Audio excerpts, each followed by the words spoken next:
وأي مصيبة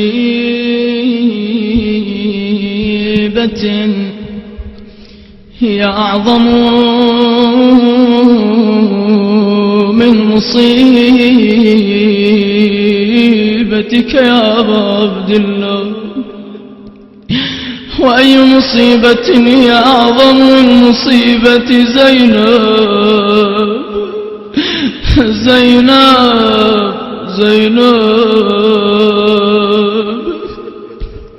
اعذرني سيدي يا صاحب الزمان في هذه الليلة،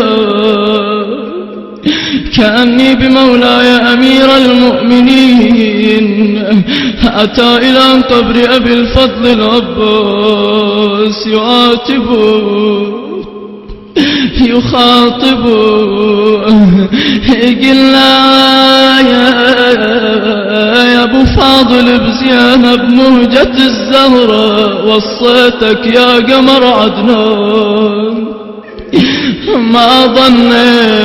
ما ظنيت تتركها يا عباس بولية العدوان. تذكر يوم سايلها وعلى خدها الدمع سايل. يا زينب من اخوانك مين تختاري لك كافيل؟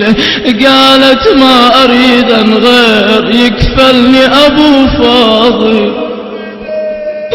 هاي يقول له بعد يزيد عليه العتاب، يقول له زينب كانت بعهدي وظلها ما حد يشوفها، واخرها تطب الشام مجتوفة مع الكوفة.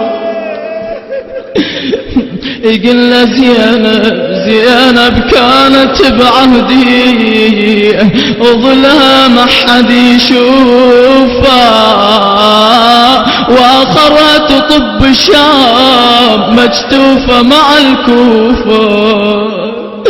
جاوبه أبو الفضل العباس، ولكن سيدي يا صاحب الزمان تحمل هذا الجواب.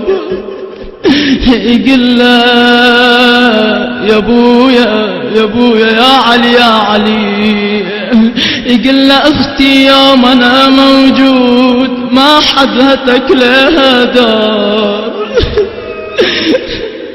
يقول له اختي يوم انا موجود ما حد هتك لها دار، ولا اخذها اللطم صوبي ولا وقفت بدون خمار.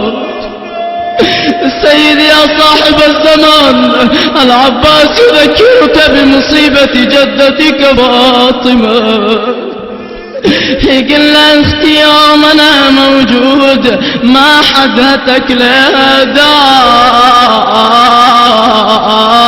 ولا اخذها اللطم صوبي ولا وقفت بدون خمار. بعد ولا واحد كسر الضلوع ونبت بالصدر. مسمار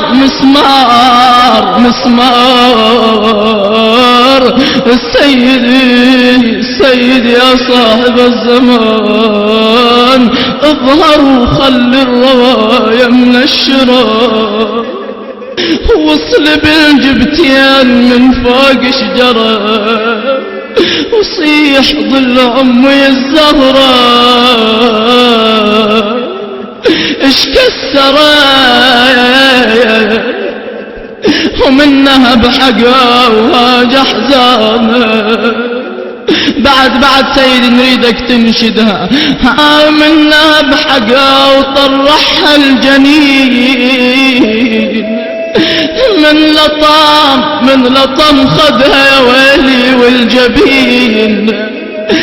ماتت الزهرة والله ماتت الزهرة وبعد حمرة العين بعينها تبقى ولا يوم حسابها. استنهاض إليك سيدي يا صاحب الزمان في هذه الليلة. قوم إلى متى سيدي ننتظر؟ إلى متى؟ قوم ما حد غيرك باين وتر، وانشد على الباب يا واللي جسار. بعد اكو نجدة تتحمل، وانشد امك يا ضلع منها انكسار، ويا ثدي معاب وجنين العاقل.